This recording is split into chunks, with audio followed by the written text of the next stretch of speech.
Hello friends, good evening to everyone. Welcome to my YouTube channel.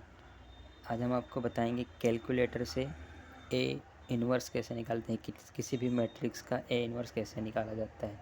जैसे मेरे पास एक calculator है जो है कैसियो FX991MS। यहाँ आप दे सकते हैं मेरे पास दो मैट्रिक्स हैं, ए इक्वल टू ये मैट्रिक्स दिया हुआ है, ए इक्वल टू ए मैट्रिक्स दिया है। Find the inverse of the following matrixes. तो कैलकुलेटर से पहले हमें जो इन्वर्स निकालना है, कुछ चीज़ें पहले उसे हमें ध्यान देना होगा। हमारे कैलकुलेटर में पहले हम इसको ऑन करेंगे, ऑन ऐसे कुछ स्क्रीन पर आएगा। फिर हमें सबसे पहले इस बात का ध्यान रखना चाहिए इसमें कि कैलकुलेटर हमारा डिग्री मोड में हो, ना कि किसी अदर मोड में।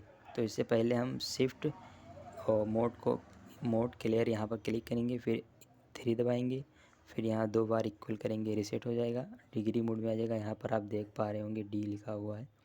तो फिर हम अब स्टार्ट करेंगे किसी भी मैट्रिक्स का इन्वर्स कैसे निकाला जाता है। सो स्टार्ट करते हैं। सबसे पहले आप मोड क्लियर को आप 3 बार पुश करेंगे। मैं पुश कर रहा हूँ, अब ध्यान से देखिएगा। 1 2 3 बार पुश किया। यहाँ पर आ गया मैट, MAT मैट लिखा हुआ है, उसके नीचे 2 लिखा हुआ है। अब 2 पुश करेंगे। अब मैट्रिक्स मोड्स में हमारा कैलकुलेटर आ गया है। अब हम मैट्रिक्स का कुछ भी निकाल सकते हैं। मैट्रिक्स जैसे ए जो है तो हमें ए स्क्वायर निकालना पड़ा, ए क्यूब निकालना पड़ा, ए इन्वर्स निकालना पड़ा, ए की पावर -2 निकालना पड़ा, तो हम वो सब निकाल सकते हैं। इस मैट्रिक्स का डिटर्मिनेंट निकालना हुआ तो हम वो सब निकाल सकते हैं। मतलब हमारा जो कैलकुलेटर है वो मैट्रिक्स मोड में हो गया। सो स्टार्ट करते हैं।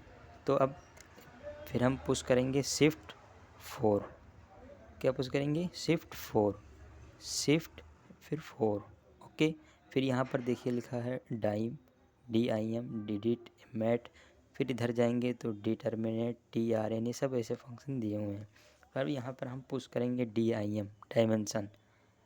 डायमेंशन के नीचे 1 लिखा है, 1 पुश करेंगे।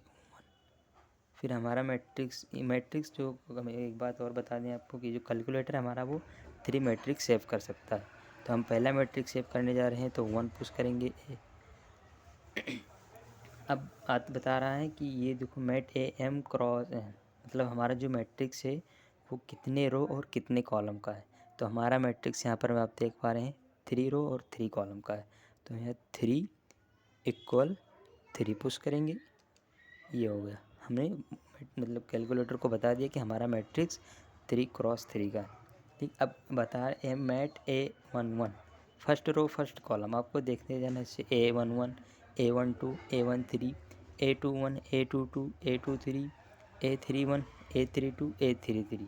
ऐसे हम इसके वैल्यू जो है वो रखते जाएंगे कैलकुलेटर में। A11 की वैल्यू है 0, 0 पुश करेंगे, इक्वल। 12 की वैल्यू है 1, फिर इक्वल पुश करेंगे। 13 की वैल्यू है 2, फिर इक्वल पुश करेंगे, फिर 21 की वैल्यू है 1, 1 पुश करेंगे, फिर इक्वल करते जाएंगे, वैल्यू रखते जाएंगे, इक्वल करते जाएंगे, वैल्यू रखते जाएंगे। 1 2 2 की वैल्यू है 2 पुश करेंगे। फिर 1 2 3 की वैल्यू है 3, इक्वल पुश करेंगे। 1 3 1 की वैल्यू है 3, इक्वल पुश करेंगे। 1 3 2 की वैल्यू है 1, 1 पुश करेंगे, इक्वल। 1 3 3 की वैल्यू है 1 इज इक्वल टू इक्वल। अब हम एक बार और चेक कर लेंगे, आपको दिखा दे रहे हैं। A1 की वैल्यू है 0 0 1, फिर 2 1 2 3, A31 की वैल्यू है 3, A32 की वैल्यू है 1, मैट A33 की वैल्यू है 1। ओके। अब हमारा मैट्रिक्स जो जितने एलिमेंट हैं हम उन सबको लिख दिए हैं। फिर हम यहाँ से आप देख पा रहे हैं रेड कलर का AC लिखा हुआ है, AC। इसको पुश करेंगे, इसका मतलब होगा है सेव एंड एग्ज़िट। अब हम यहाँ से बाहर निकल गए, मतलब हमारा मैट्रिक्स सेव हो चुका है। अब हम उस मैट्रिक्स का डिटर्मिनेंट, ए इन्वर्स कुछ भी निकाल सकते हैं। फिर अब हमें निकालना है ए इन्वर्स। फिर हम पुश करेंगे शिफ्ट AB नहीं, शिफ्ट 4 पे क्लिक करेंगे, शिफ्ट 4 पे क्लिक करेंगे। अब हमने मैट्रिक्स शिफ्ट किया है तो मैट पे जाएंगे, 3 पुश करेंगे।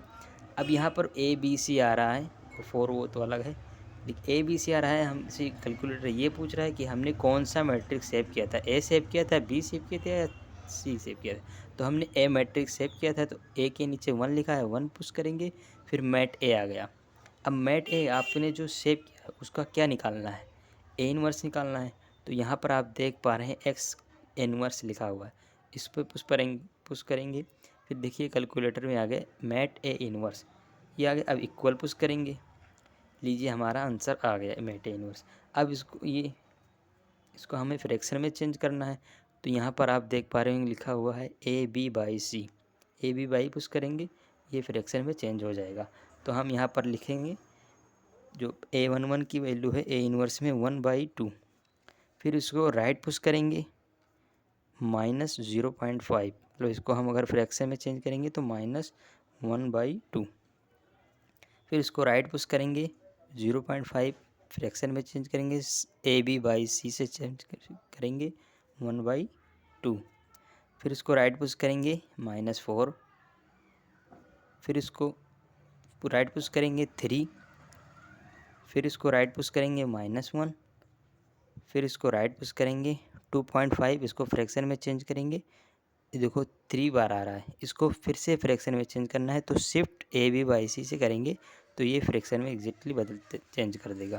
तो ये आ गया 5/2, यहाँ पर हम लिख दे रहे हैं 5/2, फिर इसको राइट पुश करेंगे -1.5, इसको फ्रैक्शन में चेंज करना है, 3 बार आ रहा है, 3 टाइम्स में मान लो फ्रैक्शन में आ रहा है, तो इसको शिफ्ट ए बी बाई से रिटर्न करेंगे, तो ये हो जाएगा -3/2, फिर इसको राइट पुश करेंगे 0.5, शिफ्ट नहीं, जब ए बी बाई सी से हम इसको फ्रैक्शन में बदलेंगे 1/2, तो ये हमारा आ गया ए इनवर्स। ध्यान रखिए कैलकुलेटर जो वैल्यू देता है वो रो वाइज बताता है, ना कि कॉलम वाइज। इसको हम एक बार चेक भी कर सकते हैं, लेफ्ट पुश करके 0.5 -0.5 0.5, ये रो वाइज बताता है। अगर नीचे पुश करेंगे तो कॉलम वाइज बताएगा, अगर राइट में पुश करेंगे तो रो वाइज बताएगा। तो हमारा ये ए इनवर्स आ गया। ऐसे ही हम दूसरा भी निकाल सकते हैं। ये चीज़ ये ज़्यादातर प्रैक्टिस पे डिपेंड है, आप जितनी प्रैक्टिस करेंगे उतने अच्छे कर पाएंगे। फिर यहाँ से हम इसको एग्ज़िट निकल देंगे। अब इसको हम ये मैट्रिक्स है, इस मैट्रिक्स को हटाएंगे, हम इसको डिग्री मोड में कैलकुलेटर को करेंगे, तो शिफ्ट मोड क्लियर 3 ऑल 2 बार इक्वल पुश करेंगे, ये हमारा रीसेट हो जाएगा कैलकुलेटर। फिर हम देखो यहाँ पे डिग्री मोड में आ जाएगा। ठीक इसी प्रोसेस से ये भी आप निकाल सकते हैं। तो मैंने आपको ये मैट्रिक्स दिया है, इस मैट्रिक्स का आप ए इनवर्स निकाल कर इसका आंसर कमेंट में ज़रूर बताएं। और अगर इस वीडियो में आपको कोई भी डाउट हो तो कमेंट ज़रूर करें, हम आपके डाउट को क्लियर करेंगे। धन्यवाद।